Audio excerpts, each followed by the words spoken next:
Nombreux aujourd'hui à participer, on attend une centaine de personnes. Alors tout d'abord, je me présente, je vais peut-être aussi mettre la vidéo pour les premiers instants. Donc, je m'appelle Bernard Feuillard, je travaille dans l'entreprise 4FEM depuis plus de 2 ans maintenant, et notamment sur tous les aspects en simulation mécanique qui sont liés, en simulation numérique, pardon, qui sont liés à la mécanique. Donc mon objectif aujourd'hui, c'est tout d'abord, dans un premier temps, de 14 à 15 heures, bien de vous présenter les différentes possibilités en simulation mécanique qu'offre le logiciel ANSYS. Donc pour tous ceux qui ne sont pas ou pas encore adeptes de la simulation, l'idée c'est de comprendre un petit peu les bénéfices qu'offre cette approche de la simulation numérique, mais aussi de bien comprendre quels sont les résultats dont on peut obtenir.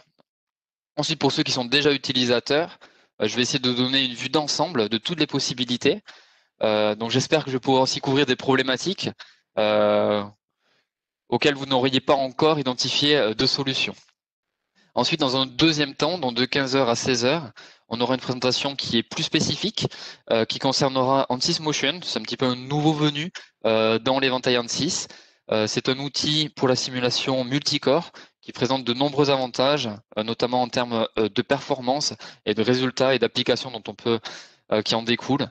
Et puis j'espère qu'avec ces deux présentations-là, bien vous aurez à la fois des idées générales sur la simulation mécanique et des idées ici plus précises sur la simulation multicore. Alors, je vais commencer donc avec la première présentation sur la vue d'ensemble sur les utilisations du logiciel ANSYS pour la mécanique des structures. Donc voici l'agenda pour cette heure-ci de présentation. Ce sera d'abord une introduction sur la simulation avec ANSYS, avec 4FEM. Et ensuite, on découlera toute une liste d'exemples d'applications, que ce soit sur de la statique, de la dynamique, linéaire ou non linéaire, de la fabrication additive, des calculs multiphysiques, des matériaux, etc. Et dans un dernier point, nous ferons un petit peu un résumé de tout ce qu'on a vu sur la simulation numérique, en rappelant à nouveau les bénéfices. Maintenant, pour commencer, j'aimerais juste présenter l'entreprise 4FEM. Donc, pour ceux qui ne nous connaissent pas, nous sommes un partenaire d'ANSYS, un channel partner d'ANSYS. Nous distribuons le logiciel ANSYS et nous accompagnons les entreprises dans tous les aspects de la simulation numérique. Nous sommes une entreprise familiale qui est fondée initialement à côté de Munich, à Grafing, par souci de proximité aussi avec ici nos clients francophones. Nous avons des bureaux donc en Suisse, à Renan, à côté de Lausanne, en France, à Lyon. Et nous avons une présence sur de nombreux pays que vous pouvez voir ici sur la carte, que ce soit l'Irlande, l'Angleterre, la Russie, etc. Donc nous avons autour d'un demi-millier d'employés dans le monde, donc, ce qui nous permet aussi d'avoir un grand nombre d'ingénieurs qui peuvent être soit généralistes, soit spécialistes des solutions ANSYS ou directement des applications industrielles qui sont les vôtres. Donc nous, notre objectif est toujours de démocratiser la simulation, donc d'essayer de comprendre, de trouver le moyen de vous aider sur vos problématiques avec nos outils de simulation. Donc nous avons souci d'accompagnement et cet accompagnement, on le fait à travers différents services. Donc ça peut être des mandats de calcul, ça peut être des formations que l'on ferait directement chez vous ou alors que vous suivez chez nous dans nos bureaux ou maintenant à l'ère du Covid en ligne. Nous avons aussi un support technique qui est opérationnel du lundi au vendredi. Donc pour ceux qui sont utilisateurs, vous avez une adresse email, un numéro de téléphone, de manière à pouvoir nous contacter si jamais vous êtes bloqué, si vous avez des questions sur la simulation. L'objectif, c'est que vous soyez jamais seul dans la simulation, que vous ayez le support nécessaire pour répondre à vos problématiques. Et enfin, on vous conseille d'un point de vue général sur les solutions qu'offre la simulation, comme par exemple ce que l'on fait aujourd'hui avec ce webinaire. Donc maintenant, on peut aller un petit peu au cœur du sujet. Pourquoi la simulation? Que permet de faire la simulation? Ici, vous avez quelques points principaux. Le premier, c'est la simulation vous permet déjà de réaliser des calculs qui vont vous permettre de vous assurer le respect de certaines normes ou d'un cahier des charges. Donc avec la simulation, vous allez pouvoir chiffrer tout cela, obtenir une marge. Par exemple, vous avez une durée de vie qu'il faut assurer. Quelle est votre marge par rapport à cet objectif? Êtes-vous en dessus, en dessous? Par quelle valeur? Donc ça, c'est un premier aspect. Un autre aspect, c'est d'augmenter la performance de votre produit. Donc ça peut se faire de deux manières différentes. Ça peut se faire tout simplement par innovation. Et là, la simulation, c'est un vecteur d'innovation parce qu'elle vous pousse à comprendre les phénomènes physiques qui sont en jeu. Et comprendre les phénomènes physiques, eh bien, c'est la première étape pour pouvoir les maîtriser et donc innover sur vos produits.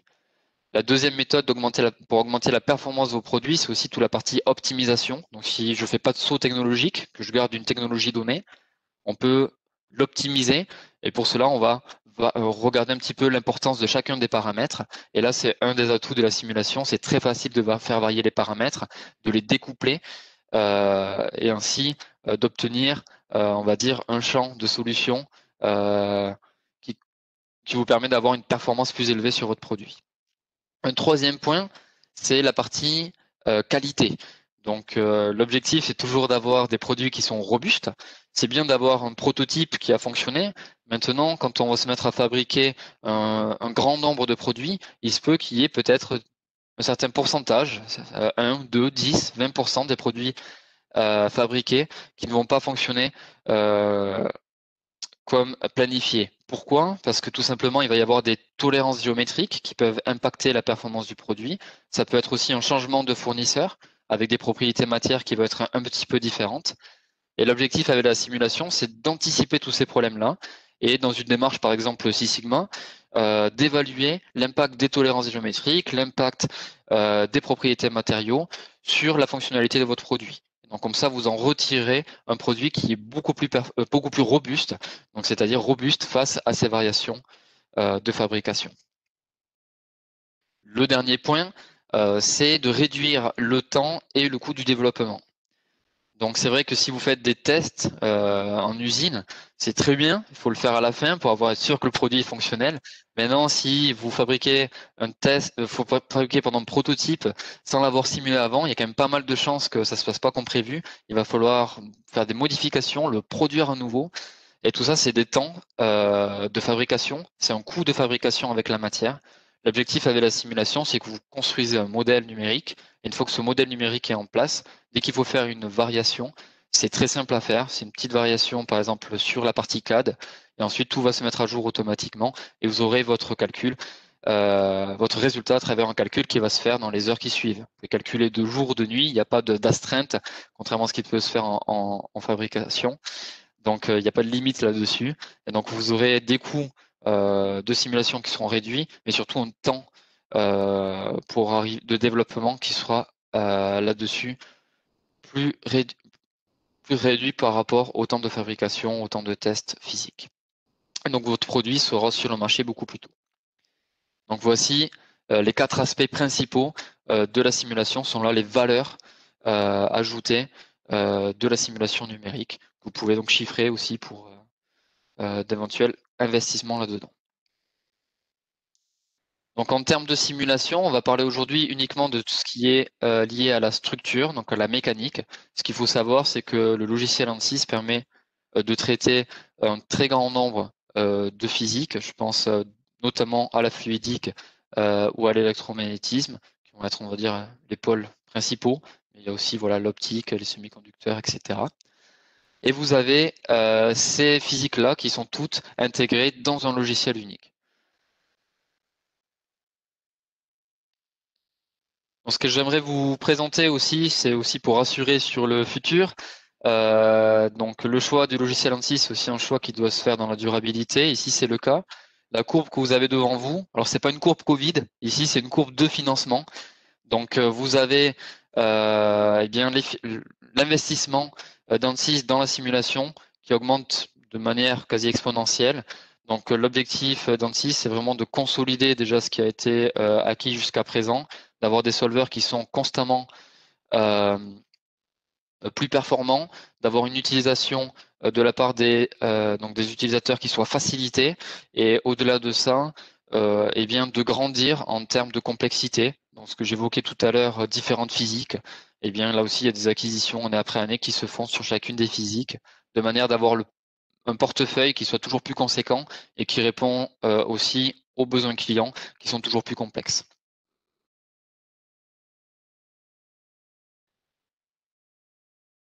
Alors, je vais juste vous présenter une vidéo. Je vois qu'elle passe pas tout de suite. Si, c'est bon, elle se lance. Donc, c'est un petit peu pour comprendre ce que permet de faire la simulation. Donc ici, dans cette vidéo-là, il y a une partie de fiction, on va en reparler dessus. Mais l'objectif, c'est de se dire sur quelque chose qui est déjà très simple.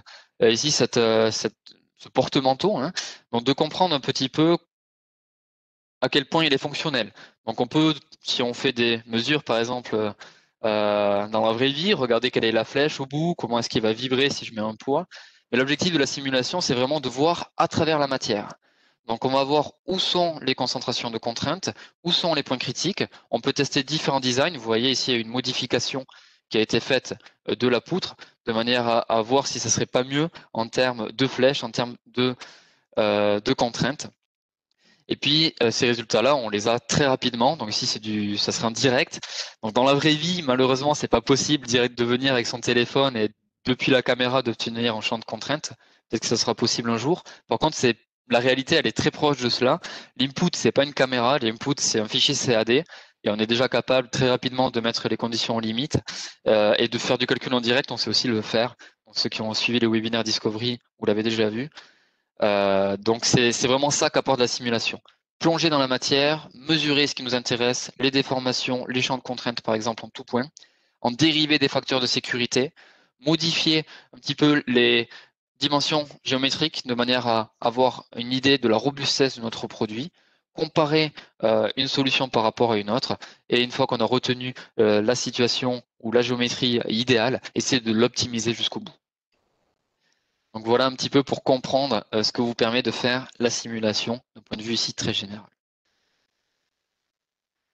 Donc maintenant ce qu'on va faire, c'est qu'on va donner toute une liste d'exemples dans différents domaines, que ce soit le domaine toujours mécanique déjà, mais une partie statique, une partie alors vibratoire pour le vulgariser, dynamique linéaire pour le terme technique, dynamique non linéaire, on verra ce que c'est, les mécanismes, les études de chute, etc. La fabrication additive, tout cela nécessite des matériaux. On verra ce que le logiciel ANSYS peut vous offrir en termes de gestion de matériaux. La paramétrisation que j'ai déjà évoquée à plusieurs reprises. Et bien sûr, j'ai parlé de plusieurs types de physique. Et bien, on verra ces couplages multiphysiques. Parfait, donc je commence tout de suite avec la partie statique.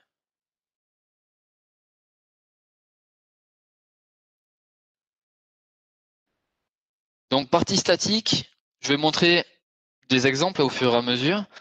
Ici, c'est un exemple. Alors, je suis basé ici à Renan, en Suisse, à côté de Lausanne. Donc, c'est une industrie qui nous est aussi chère. C'est celle de l'industrie horlogère, dont est tiré ici cet exemple.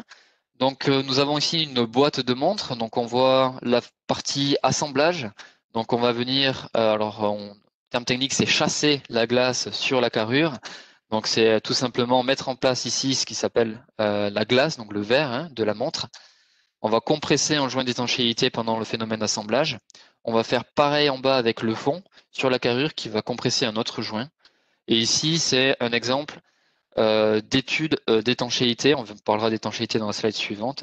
C'est-à-dire qu'on va prendre la boîte entière et on va la mettre sous pression dans l'eau. Donc c'est ce qu'on peut voir ici, assemblage en haut, assemblage en bas, et ici ce fléchissement du fond est lié tout simplement à la mise en place d'une pression. Donc qu'est-ce qu'on peut voir avec ça dans cette étude ici statique? C'est déjà d'une part une étude statique, c'est pas forcément une poutre en flexion, ça peut être beaucoup plus complexe que ça, comme ici prendre en compte tous les phénomènes d'assemblage et les phénomènes de test. On va parler ici de tests numériques. Et ensuite, c'est comme ce que je disais précédemment, c'est voir à travers la matière. Ce qu'on voit ici, ça va être les différentes contraintes. On pourrait regarder les contraintes, les élongations. Par exemple, cet exemple ici, on le traite dans le cadre de cours que l'on donne. Donc ici, ce serait un cours spécifique à l'industrie horlogère, dans lequel volontairement, on aurait le fond qui, sous pression, se déformerait plastiquement. Donc on aurait la possibilité d'évaluer où cette élongation plastique se situe, de manière à pouvoir travailler. Donc on le verra notamment dans cette zone ici, si vous voyez ma souris, un petit peu dans cette zone où il y a un tout petit rayon, donc il y aura une concentration de contraintes. Donc on aura la possibilité de travailler sur la géométrie de manière à réduire la plastification. C'est vrai que c'est toujours dommage si on part en profondeur dans l'eau et qu'on se retrouve avec une montre qui est un petit peu déformée plastiquement. Donc cette simulation plus les itérations qui vont avec, ça on le couvre par exemple dans le cadre de cours, hein, comme je disais, donc c'est des choses qui se font assez rapidement, il ne faut pas imaginer que ce sont des semaines de calcul, au contraire. Donc voilà pour illustrer un petit peu un exemple d'assemblage ici avec des joints de la plastification que l'on peut réaliser aisément avec le logiciel ANSYS.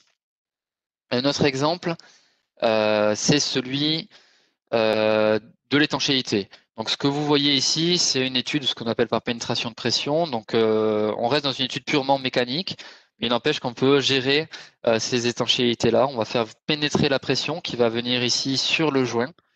Ça va pousser le joint contre la partie intérieure de la cavité, ce qui va avoir pour effet aussi d'augmenter les pressions de contact. Ici sont les pressions de contact que l'on peut voir. Quand est-ce que l'on est étanche? Eh bien, tant que les pressions de contact sont supérieures à la pression extérieure, on est étanche. À partir du moment où les pressions de contact sont inférieures à la pression extérieure, eh bien, ça veut dire que l'eau va pénétrer. Donc ça vous permet de savoir, est-on étanche, oui ou non? Mais ça, vous pouvez le savoir aussi avec des tests euh, euh, dans l'usine. Hein. Mais par contre, ici, ce que vous tirez, c'est une marge. Donc, quelle est la marge en tout point pour l'étanchéité? Ce que vous voyez ici, donc, sont les pressions de contact, et sur la droite, ça serait la pression du fluide qui va venir et qui ne va pas pouvoir pénétrer. Vous voyez, vous avez une pression ici de 0, le fluide n'a pas pénétré, alors que nous avons ici les 10 barres de pression que nous avions mises dans le modèle qui apparaissent en rouge.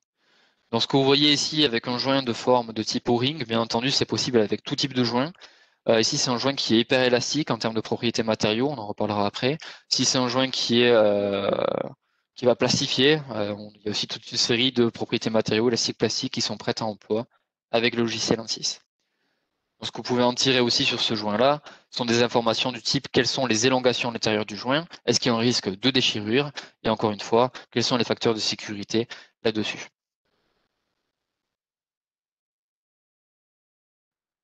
Un autre type d'application des analyses mécaniques, ça va être sur des roues dentées, et bien de capturer les modèles de Hertz, avec un modèle de Hertz, pardon, les pressions de Hertz. Donc ici, vous allez par exemple mettre en place votre calcul statique. Si vous souhaitez avoir quelque chose de plus précis, vous raffinez avec votre maillage, ou tout simplement vous construisez un sous-modèle, c'est-à-dire que vous allez découper un carré d'un point de vue géométrique et ANSYS va automatiquement détecter comment réutiliser le calcul précédent et va mettre les conditions limites correspondantes aux frontières de ce système. Et comme ça vous permet toujours de raffiner. Maintenant, si vous voulez évaluer l'usure, bon, déjà le premier aspect, c'est à partir du moment où vous avez des contraintes ou des pressions élevées, vous savez qu'il y a des risques d'usure. Si vous voulez pouvoir la quantifier ou la modéliser, c'est possible aussi. Notamment avec le modèle d'Archar qui est disponible dans la librairie ANSYS. Donc pour ça, vous avez un taux d'usure qui va être proportionnel à la pression, plus cette pression, plus ça s'use, à la vitesse relative, plus on se déplace relativement, plus il va y avoir de l'usure, divisé ici eh bien, par la rigidité du matériau. Donc il faut imaginer qu'un matériau dur ou un matériau mou ne vont pas s'user de la même manière, c'est pour ça que vous avez cette équation comme ça. Et libre à vous d'adapter les coefficients K, M et N afin de répondre exactement aux problématiques ou à l'usure que vous avez pu constater chez vous. Donc cette usure, comment cela fonctionne? Vous avez un exemple ici avec un joint à lèvres qui est compressé contre une surface en rotation. Cette surface en rotation va bien sûr user, donc c'est ce qu'on voit ici, bien le bout de notre joint à lèvres. Donc ANSYS va calculer les pressions de contact, utiliser la loi d'Archar telle que décrite ici. Et avec ce taux d'usure, au bout d'un certain nombre de cycles, va comprendre quelle est l'usure réelle, va modifier la géométrie telle qu'elle, remailler automatiquement, en déduire le nouveau champ de pression, etc., etc. Et vous voyez ici l'évolution. Alors c'est pas cycle après cycle, hein, c'est peut-être une centaine de cycles après une centaine de cycles. Mais vous voyez l'évolution, et puis ça va se stabiliser au bout d'un moment parce qu'on aura des surfaces de contact qui seront plus conséquentes et une pression, du coup, avec une précontrainte moindre, des pressions moins élevées. Donc on va se stabiliser en termes de géométrie finale. Ici, c'est un exemple d'application pour l'usure. Maintenant, si on va sur des choses peut-être qui sont un peu plus standards, sur des systèmes mécano-soudés, donc si vous avez des structures fines qui sont par exemple soudées entre elles, eh bien vous pouvez les modéliser. Alors on peut les modéliser en 3D volumique, on peut aussi les modéliser à ce qu'on appelle des surfaces moyennes ou des éléments coques, pour utiliser le vocabulaire technique. Donc ça vous permettra de gérer des structures qui sont très complexes en un temps de calcul qui est très acceptable. Donc cette création de surface moyenne, elle se fait très facilement, notamment avec les outils géométriques qui sont intégrés dans le logiciel ANSYS, je pense notamment à SpaceClaim. Donc vous n'avez pas tout seul à aller dans la CAD, créer des surfaces moyennes, et ensuite expliquer où est-ce qu'elles sont soudées entre elles. Il y a possibilité d'utiliser SpaceClaim qui va le faire automatiquement pour vous et qui va aussi détecter automatiquement les endroits auxquels il va y avoir les cordons de soudure. Ce que j'ai présenté ici avec les éléments coques, on peut aussi le faire avec des éléments poutres pour tout ce qui est notamment profilé. Donc vous rentrez dans les outils géométriques votre système profilé, par exemple celui-là qui volontairement est relativement complexe. Et puis les outils ANSYS vous permettront d'extraire la fibre moyenne de cette géométrie-là et de comprendre quelle est la section correspondante à cette fibre moyenne. Donc il y a aussi toute une série de standards, que ce soit notamment Eurocode en termes de profilés qui sont aussi directement disponibles dans les outils ANSYS et qui vous évitent d'avoir à les redéfinir. Une fois que vous avez fait votre calcul, qu'il soit donc sur un profilé, sur des coques ou sur du 3D volumique, donc sur un corps entier, vous pouvez aussi, en plus d'avoir les contraintes, hein, évaluer la fatigue, donc la durée de vie de votre système. Donc vous allez tout simplement définir comment votre système est sollicité par rapport au cas de charge que vous avez déjà calculé. Et ensuite, vous allez en déduire déjà la valeur de durée de vie de votre système, mais aussi et surtout d'identifier les régions qui sont les plus critiques en termes de durée de vie.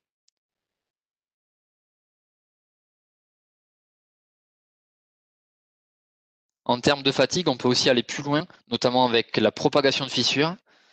Il y a toute une série d'outils qui sont pour ça disponibles. Vous avez ici une image, enfin une vidéo de propagation de fissures qui va se faire ici de manière assez complexe puisque il va y avoir des modes mixtes qui vont être sollicités. Et donc il y a tous les outils en termes de gestion de propriétés matériaux et en termes de gestion de réévaluation de champs de contraintes qui sont disponibles avec le logiciel ANSYS pour réaliser ce type de simulation. Pour rester dans le standard ou revenir vers le standard, les assemblages vissés. Donc il y a divers outils pour considérer les assemblages vissés, des outils très simples avec notamment des éléments poutres, ce qui vous permet d'avoir des temps de calcul extrêmement réduits, mais on peut aller jusqu'à l'extrême complexité de prendre vraiment en compte la vis telle qu'elle, avec tous les effets non linéaires qui sont avec, je pense au décollement par exemple. Donc il y a toute une série d'outils qui va vous permettre d'être efficace et donc sur la simulation de ces assemblages vissés, je m'excuse, mais aussi d'en tirer des résultats qui correspondent à vos besoins. Je pense notamment à l'utilisation de normes. Donc il y a un outil, CAD-FEM-BAYA, qui est basé sur la norme VDI 2230 et qui va vous permettre, déjà qui va vous fournir le catalogue correspondant à la norme, donc en termes de mise en place de la modélisation, mais aussi sur les résultats à regarder. Donc vous aurez tous les résultats qui correspondent à l'utilisation de la norme. Sur les soudures, pareil, nous avons ici un exemple de soudure qui a été évalué selon les directives FKM. Donc, vous avez la possibilité ici de définir eh bien, vos cordons de soudure. Il n'y a pas besoin forcément d'aller les dessiner, de les mettre. On peut le faire, mais si on va avoir un calcul qui se veut peut-être plus facile à mettre en place, les outils sont disponibles ici. Vous définissez la classe, donc ici FAT, qui va correspondre à votre type de cordon de soudure. Vous définissez si c'est un cordon de soudure, donc il va être pénétrant, pas pénétrant. Donc tout ça, ce sont des inputs que vous pouvez donner, et puis vous en sortez des durées de vie, vous en sortez des sollicitations statiques de votre cordon de soudure.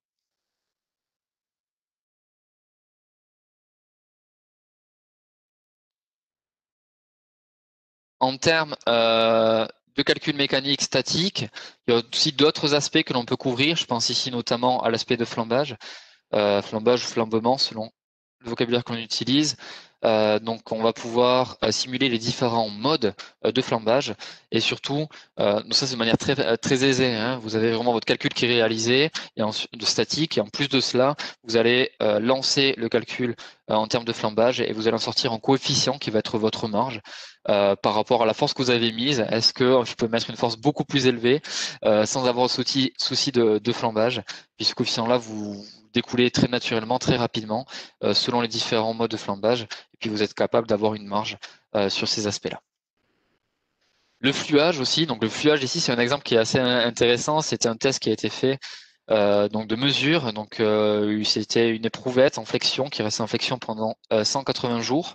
Et donc le fluage, c'est la relaxation de contraintes. Vous avez une contrainte qui est levée au jour 1 et au bout de 180 jours, vous voyez que les contraintes sont plus faibles.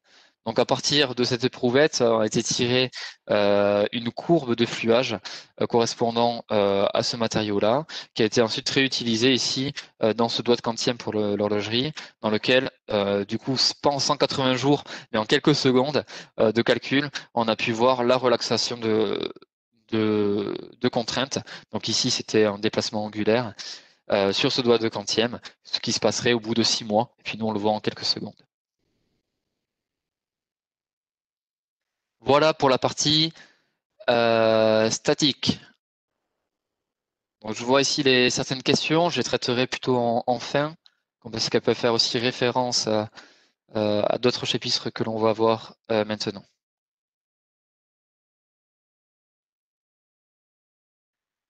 Donc, je vais passer sur la partie matériaux.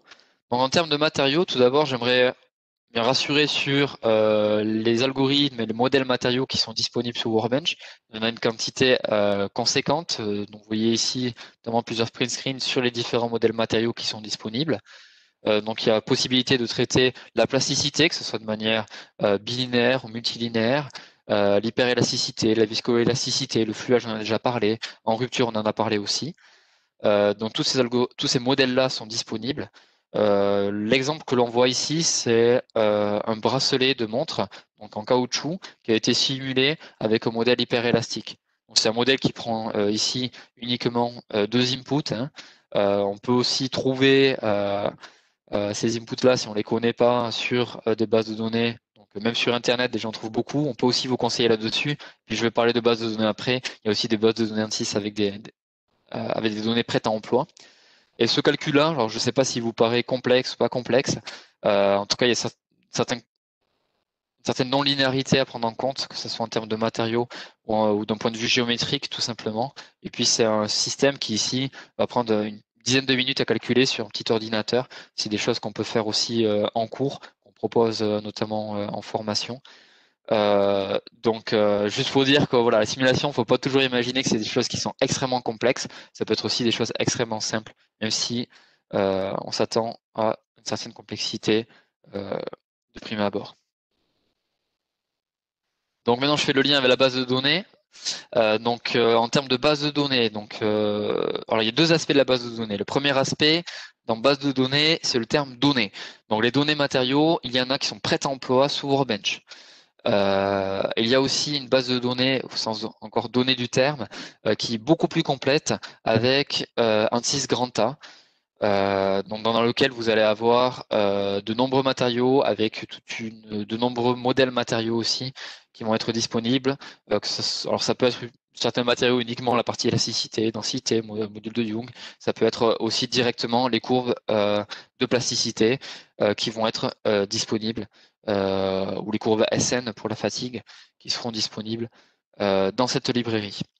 Ensuite, le deuxième aspect de la base de données, c'est l'aspect architecture de base de données. Donc, vous pouvez créer vos matériaux, vous pouvez personnaliser vos propres librairies. Donc, vous aurez la librairie qui correspond à votre entreprise avec tous les matériaux dedans. Donc là, il n'y a aucun souci en termes de personnalisation. En plus de cela, vous avez aussi la possibilité d'avoir une aide à la sélection de matériaux. Donc, c'est un peu le graphe en fait qui est présenté en dessous. Donc, fois que vous avez une base de données matériaux, vous pouvez dire, par exemple, je ne sais pas quel matériau utiliser, j'aimerais avoir une vue d'ensemble sur, par exemple, la rigidité du matériau. Et alors ici, c'est pas le cas, mais on pourrait mettre, par exemple, aussi le coût. Les coûts des matériaux peuvent être intégrés aussi dans la base de données. Donc, si vous savez qu'il vous faut une rigidité qui est comprise entre telle et telle valeur, donc peut-être ici une bande, on va dire, au milieu de l'écran. Si j'avais les coûts ici sur donc en partie Y, eh bien, j'essaierai d'avoir le matériau qui est le plus bas, mais qui correspond à la bande que j'ai préalablement définie. Donc, voilà pour les bases de données. Ensuite, il y a possibilité aussi de caractériser des propriétés équivalentes sur des matériaux qui seraient des matériaux de type, par exemple, composite, ou tout simplement avec des structures, nid d'abeilles, des structures à base de fibres ou de lattice, ou en treillis. Donc pour cela, qu'est-ce que l'on peut faire? Alors, ici, il y a plusieurs exemples qui sont donnés.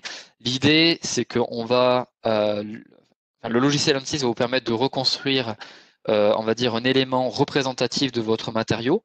Donc là, ça peut être des treillis, ça peut être des fibres, ça peut être du tissage, ça peut être un matériau composite. L'idée, c'est que vous ne fournissez pas un CAD dans lequel vous avez vous-même créé ces tiges qui vont être, ou ces fibres, pardon, qui vont être ici reliées entre elles. Pas du tout, vous allez donner un diamètre de fibres élémentaires, vous allez donner une densité, vous allez donner certaines données requises pour, par exemple, définir un tissage. Et ça va être le logiciel ANSYS qui va générer ainsi ce cube élémentaire. Et à partir de ce cube élémentaire, ANSYS aura forcément les propriétés de chacune des matériaux le constituant. Donc, sur un nid d'abeille, c'est une seule propriété. Sur un matériau composite, la propriété des fibres, un matériau du liant, etc. Et il va calculer automatiquement les propriétés équivalentes de notre système. Donc, ce seront des propriétés qui peuvent être sans souci anisotropes, donc ils ne seront pas les mêmes dans une direction que dans l'autre. Et vous en retirerez un matériau équivalent qui est prêt à emploi. Prêt à emploi pour chacune des simulations que vous allez faire. J'ai évoqué les matériaux composites. Donc c'est vrai que sur tout ce qui est matériaux composites, on peut aller encore plus loin parce qu'il y a des complexités qui sont plus grandes. On sait que le matériau composite, ses propriétés vont aussi dépendre du processus de fabrication. Donc ici, l'objectif, c'est et la philosophie des solutions ANSYS, c'est pour les matériaux composites de vous permettre de le modéliser de la même manière que vous le fabriquez. Donc, on prendra aussi en compte les effets thermiques lors de la fabrication qui vont permettre des fois des relaxations, etc. au niveau du matériau. Donc, on aura vraiment des matériaux, des propriétés matériaux plus justes de votre système composite. Et en termes de post-processing, on pourra aussi aller plonger dans la matière, regarder les différentes couches existantes et puis identifier les couches auxquelles il y aurait des problèmes. Donc là, il y a vraiment toute une série d'outils et d'étapes complètes pour traiter les matériaux composites. En termes de fabrication additive, maintenant, donc juste pour présenter le workflow, donc on va commencer, je vais donner notre exemple après coup, mais pour une vue d'ensemble, très souvent quand on va faire de la fabrication additive, la première question c'est qu'est-ce que je souhaite fabriquer? Donc on a un système qui doit résister à une sollicitation, porter un poids, avoir une certaine rigidité, mais aussi peut-être être léger. Donc là, il y a toute une série d'outils qui sont disponibles. Je pense notamment à l'optimisation topologique. Vous débutez avec un bloc brut, vous faites un calcul d'optimisation topologique. Qu'est-ce que c'est l'optimisation topologique? Vous définissez, on va en parler un petit peu plus après, votre cas de charge. Vous dites par exemple, je veux maximiser la rigidité, minimiser la masse. Et puis c'est le logiciel qui va vous proposer cette géométrie-là. Donc il n'y a pas de paramétrisation, on ne crée pas de paramètres, c'est vraiment ce qu'on appelle l'optimisation topologique. Donc le logiciel va tout simplement évaluer l'impact de chacun des éléments ou des éléments élémentaires de notre géométrie en termes de rigidité. Et quand on voit qu'il y a un impact qui est faible, va enlever cet élément-là jusqu'à arriver jusqu'à une construction telle que celle-là. Une fois que vous avez l'idée, maintenant de ce qu'il faut fabriquer, de la pièce qui va vous permettre de répondre à vos besoins. Déjà, vous allez vérifier qu'elle correspond vraiment à vos besoins en termes de sollicitation. Donc, c'est ce qu'on a vu jusqu'à présent, les contraintes, la durée de vie, etc. Et ensuite, vous allez pouvoir simuler le processus de fabrication. Donc, processus de fabrication additif. Donc, ici, ça va être avec tout ce qui est métaux, de type donc à base de poudre, pardon, tout ce qui est de type powder bed fusion par exemple, et vous allez pouvoir en retirer toute une série d'informations que je vais détailler juste après. Donc pour le process, le voici à nouveau avec un autre exemple. Ici, c'est un décapsuleur. Donc on est parti, donc je vous parlais d'optimisation topologique, on va y aller petit à petit avec la vidéo. On définit tout d'abord des surfaces que l'on ne veut pas modifier. Ce seront les surfaces de contact qui sont requises ici pour la capsule. Et là, pour le manche et la prise en main. Une fois qu'on a défini ça, on peut donner un brut au logiciel. Et puis c'est le logiciel qui va conserver les surfaces à ne pas modifier et modifier tout le reste à l'intérieur du brut. Donc il va vraiment évaluer quels sont les éléments élémentaires qui sont vraiment requis pour la transmission pour reprendre les efforts, la transmission du flux de force et de contraintes. Et on va se retrouver avec ici ce design qui est proposé par le logiciel. On va vérifier effectivement qu'en termes de contraintes, on a quelque chose qui est acceptable, en termes de durée de vie. Et une fois qu'on est content, on va passer sur la partie simulation du procédé de fabrication en fabrication additive. Et une fois que ça c'est fait, il reste à le produire et puis à l'utiliser. Voilà.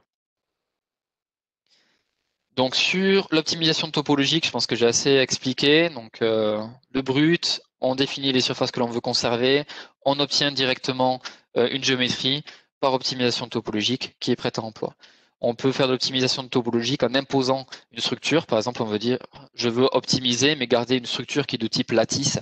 Et dans ce cas-là, bien le logiciel sait qu'il faut qu'une structure de type lattice et va optimiser bien la taille ici des différents trous de notre lattice.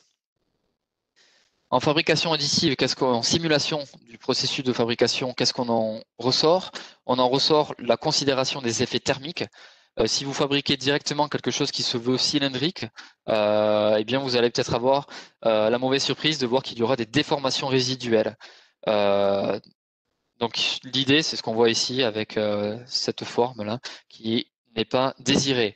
Donc l'idée, c'est de fabriquer quelque chose qui est initialement aurait une forme un petit peu déformée lors de la fabrication, tout simplement parce que lors de la fabrication, il va y avoir des effets thermiques qui vont avoir tendance à compenser du coup cet effet-là, cette géométrie initiale. Et c'est comme ça qu'on va se retrouver avec quelque chose de parfaitement cylindrique sur la fin. Donc il faut pouvoir anticiper ces effets thermiques, et c'est là toute la force de la simulation. Au-delà de ça, on peut aussi anticiper tous les problèmes au niveau du support. Il va y avoir des concentrations de contraintes qui vont être conséquentes dans ces endroits-là. Donc on peut les anticiper. Et ici, vous voyez des exemples auxquels la simulation donne un résultat qui est vraiment similaire à ce qui a été fait dans la vraie vie. Au-delà de ça, on peut aussi traiter des aspects de porosité dans le matériau, ou alors, lors du processus de fabrication, anticiper des problèmes de crash, donc de contact entre l'outil et la pièce. Voilà donc pour la fabrication additive. Je regarde un petit peu le temps. On est à peu près dans les temps, j'essaie d'aller un petit peu plus vite. Pour éviter de prendre du retard. N'hésitez pas à poser vos questions, je les vois et je vais les traiter à la fin de la présentation. Partie vibratoire, ou ce qu'on appelle dynamique linéaire. Donc on va voir ça tout de suite. Donc là, il y a toute une série d'analyses qui sont intéressantes à effectuer. La première, ce sont les analyses modales. Qu'est-ce que c'est l'analyse modale? C'est une analyse qui va nous permettre d'obtenir les fréquences propres et les modes propres associés. C'est ce que vous pouvez voir ici. Donc, vous avez ici des fréquences, des modes propres différents qui correspondent à ces différentes fréquences ici. L'objectif, c'est d'éviter d'avoir à travailler sur votre système proche de la fréquence propre, à part si c'est vraiment voulu, mais là, c'est des cas d'application qui sont plus rares. Donc ici, ça serait un exemple d'un pivot flexible auquel il y aurait un arbre derrière avec un capteur, et cet arbre va devoir tourner plusieurs fois pour orienter le capteur. Maintenant, si on se met à tourner l'arbre à la fréquence qui correspond à la fréquence propre en rotation, donc ça serait ici celle-là, hein, vous voyez cette rotation-là, Si je travaille en rotation en 7 fréquences propres ici, eh bien mon capteur, malheureusement, je ne vais pas pouvoir bien contrôler l'angle de mon rotor, tout simplement parce qu'il va exciter mon pivot flexible, et donc on va avoir des amplitudes qui vont être de plus en plus grandes. Donc il faut avoir une certaine marge par rapport à cela. L'analyse harmonique, elle, va vous permettre de mettre en place ici une force ou un moment, donc mon arbre qui tourne sur mon système, et d'évaluer eh bien l'amplitude en fonction de la fréquence de sollicitation. Donc si je sollicite mon système exactement en mode propre, à fréquence propre citée précédemment, eh bien on voit que je vais avoir ici une amplitude infinie s'il n'y a pas d'amortissement. Donc là, on voit que je suis sur mes fréquences propres. Si je travaille à une fréquence différente, eh bien je vais avoir une fréquence de stabilisation qui va être beaucoup plus acceptable. Et donc je peux voir ici évaluer ce qui se passe proche de mes fréquences propres. On peut réaliser des analyses spectrales. Qu'est-ce que c'est une analyse spectrale? Je vais donner comme input, donc c'est pour répondre à un tremblement de terre. Mon input, ça va être une excitation spectrale. Je vais donner un spectre. Donc force en fonction, amplitude en fonction de la fréquence. Et je vais voir ce qui se passe. On peut avoir des analyses vibratoires aléatoires. Donc là, une application typique, c'est le domaine des transports. On ne sait pas comment ça va se passer dans le camion, dans le bateau, etc. Donc là, on va donner une densité spectrale de puissance. Donc avec des probabilités que ça soit telle amplitude pour telle fréquence. Et on va en sortir ici une probabilité de défaillance ou non. Et enfin, on peut faire une analyse transitoire. Donc là, on est sur des choses qui sont dites non linéaires. Non linéaires, c'est-à-dire qu'on va, quand on est linéaire, on va considérer que la rigidité de notre système ne dépend pas de la déformation, ce qui n'est pas toujours le cas. Ici, plus je vais contraindre mon ressort de mon pivot flexible, plus je vais avoir une variation, enfin, je vais avoir une variation de mes modes en fait et de mes fréquences. Donc une analyse transitoire non linéaire vous permet de prendre en compte tous ces effets non linéaires en termes de rigidité, et aussi de capturer temporellement ce qui se passe, c'est-à-dire que je vais pouvoir modéliser la partie de démarrage ou la partie de fin qui n'était pas possible avec les analyses harmoniques. Tant que je suis sur le vibratoire, on peut faire la même chose que ce que j'ai présenté là, mais sur des rotors. Donc en prenant en compte comme sollicitation bien la rotation du rotor. Donc on en ressort les diagrammes type, de type Campbell, les vitesses critiques, les réponses en harmonique à un déséquilibre du rotor, et en transitoire, comme cité précédemment, le simuler les phases de démarrage et d'arrêt. Bien entendu, vous allez pouvoir simuler l'impact des rigidités et des amortissements. Je pense notamment aux paliers, aux fondations. Donc là, par rapport à un test en nature, dans la vraie vie, si vous devez modifier la rigidité des fondations ou des paliers, c'est pas possible, ou pas directement, alors que c'est quelques clics par simulation. Puis comme ça, vous pouvez vraiment avoir une vue d'ensemble sur votre système. Pour aller plus loin dans ce domaine-là, on peut aussi évaluer l'impact des paliers hydrodynamiques avec une simulation de ces paliers-là. Donc tous les algorithmes en termes de pression ici d'huile sont implémentés et vous permet de coupler en fait les pressions du film avec la déformation de votre palier. Et tout ceci avec des temps de calcul qui sont extrêmement corrects. Donc vous allez pouvoir en retirer notamment la rigidité équivalente ou la sollicitation en termes de contraintes ou les pressions, votre champ de pression, et le réutiliser même pour d'autres analyses derrière. Enfin, si vous souhaitez réaliser des études de type alors NVH en anglais, Noise Vibration Harness, ou bruit, vibration et secousse, eh bien c'est tout à fait possible. On va en parler plus précisément avec l'outil Antismotion dans la séance suivante de 15 à 16. Donc l'idée ici, c'est de prendre en compte le fait qu'on est sur un système où tout est flexible, les paliers, les arbres, etc. Et lors de la mise en place des différents couples et des déformations, prendre en compte de ces déformations-là sur la gestion du contact, se rendre compte que selon le type de couple ou de sollicitation, eh bien, on va avoir des contacts au niveau de la denture qui vont être plus centrés ou plus décentrés, et ensuite en retirer ici l'accélération. Donc comme si on mettait un accéléromètre virtuel, et puis on en déduit, faire ici par exemple une analyse de Fourier qui nous permet de voir quelles sont les différentes fréquences d'excitation, et ensuite de traiter cela de manière à réduire par exemple le bruit du système.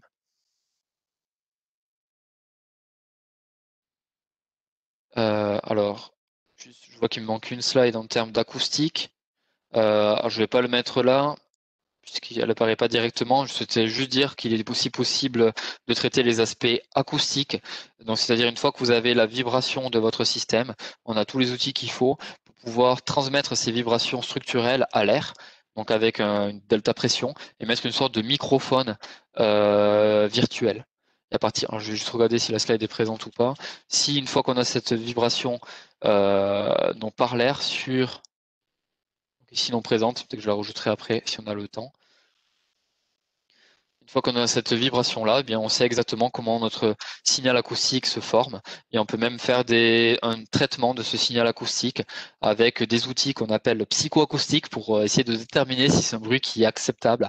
Donc, à l'oreille humaine, hein, quelque chose qui serait trop aigu, trop grave, trop rugueux, etc.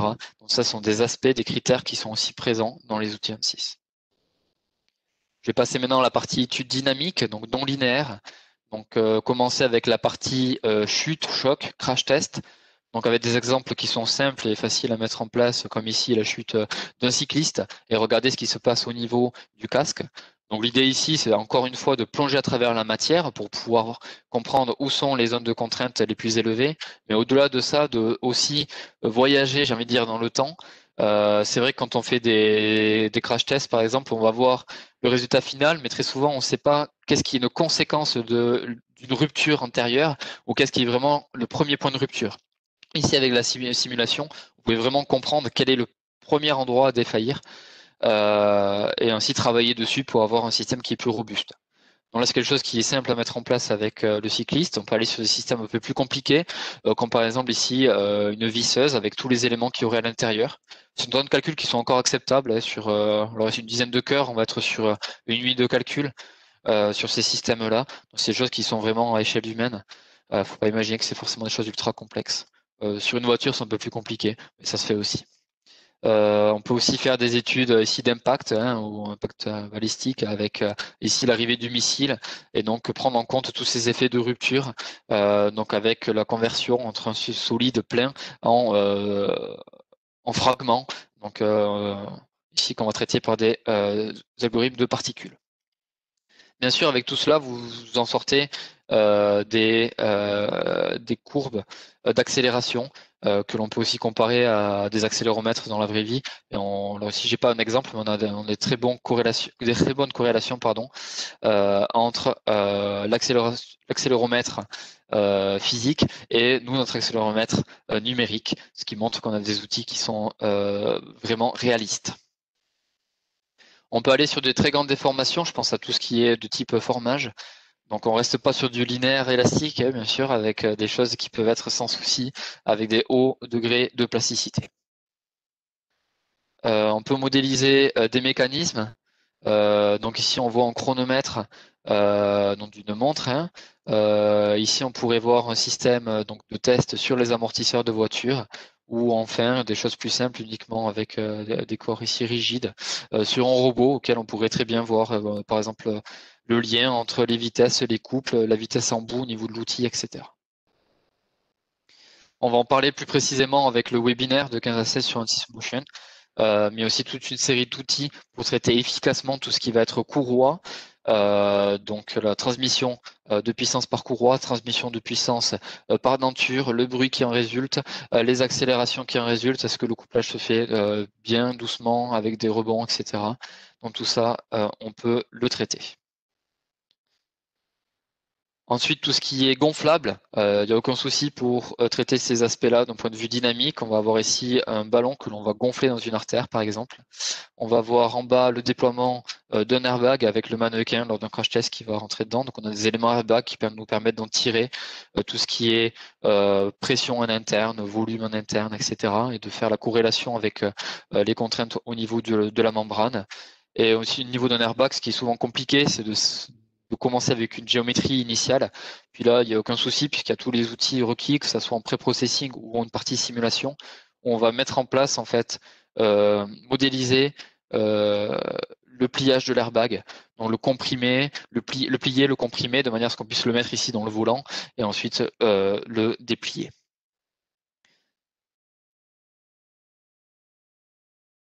Interaction fluide-structure, ça peut se faire avec différents algorithmes, HAIL ou SPH pour les particules.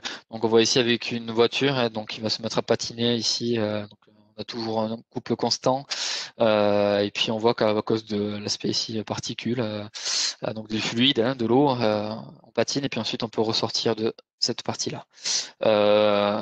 Dans les simulations actuelles, avec les masques chirurgicaux, les modèles poreux, donc on éternue, on a un flux qui sort, quelle est la partie qui va sortir, comment se passe le delta P, hein, le delta pression, et le nouveau écoulement de l'air, ça c'est des choses, des corrélations fluide-structure qui sont tout à fait possibles.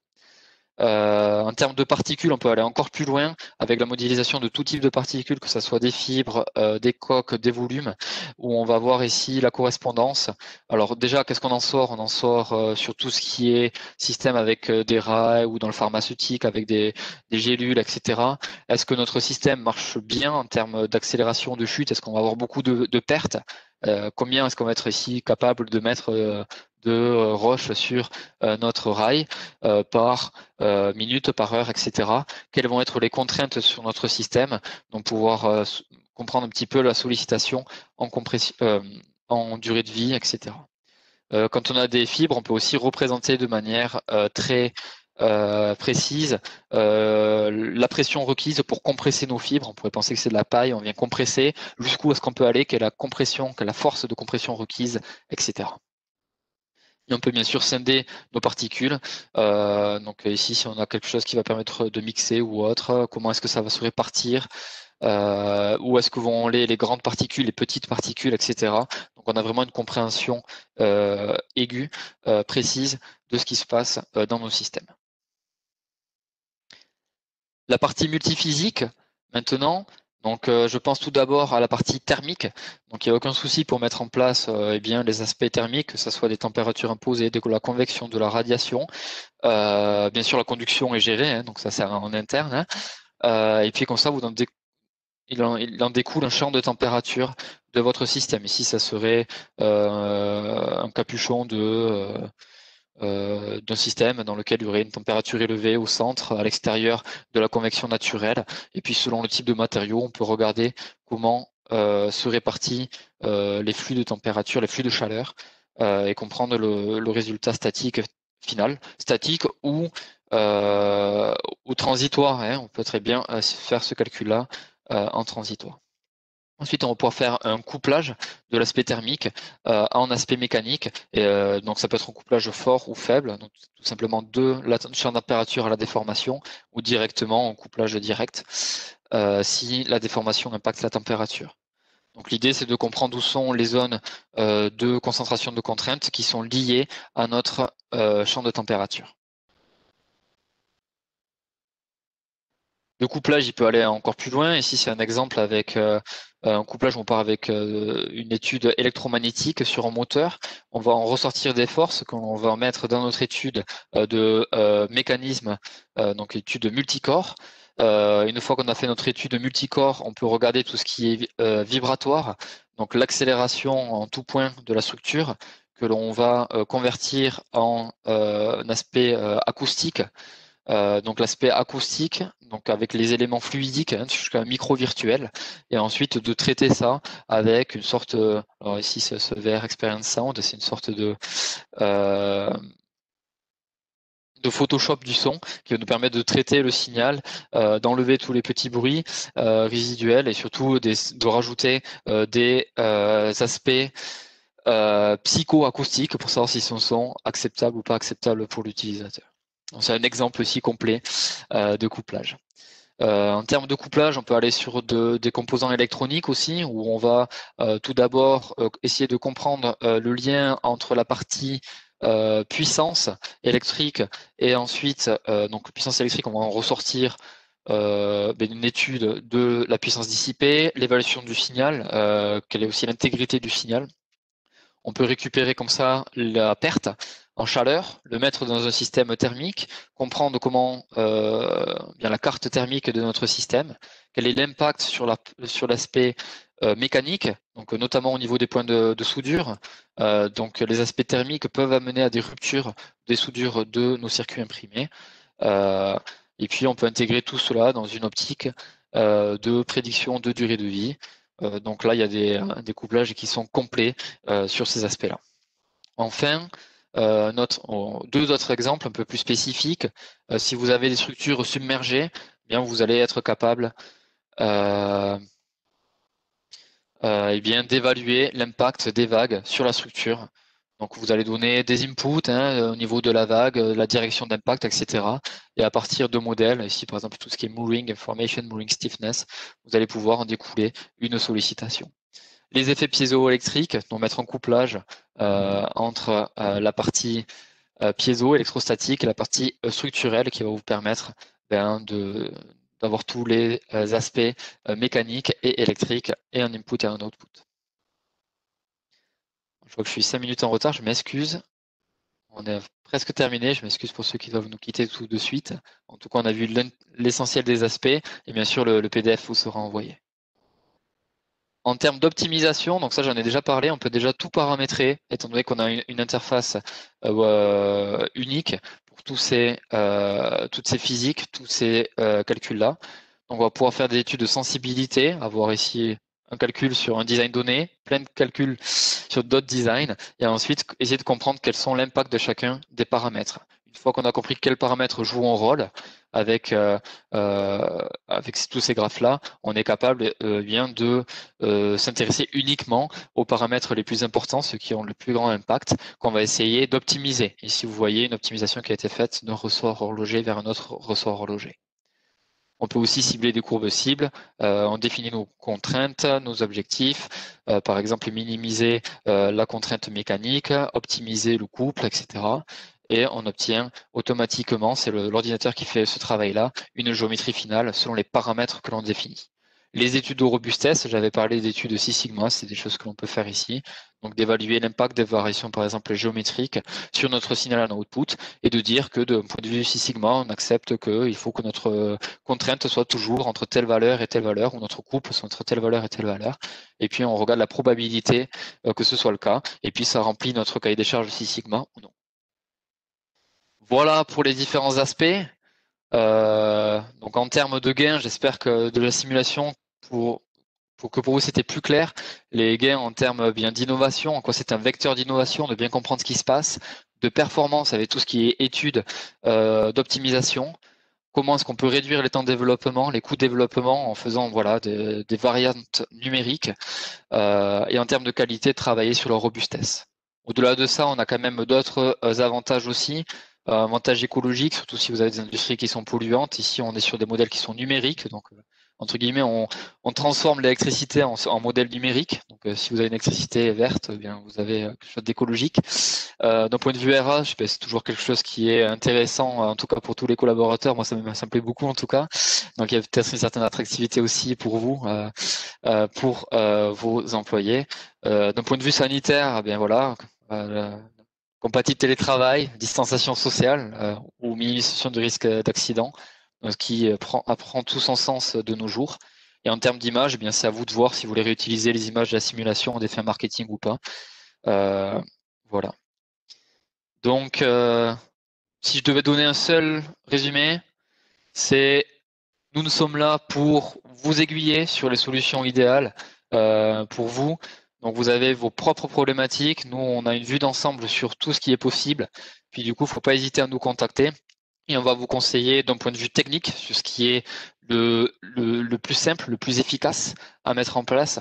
Et d'un point de vue commercial pour que vous ayez la solution qui correspond à votre besoin et qui soit la moins coûteuse. Donc là, il y a toute une série de possibilités qui s'offrent à vous d'un point de vue et technique et d'un point de vue licence.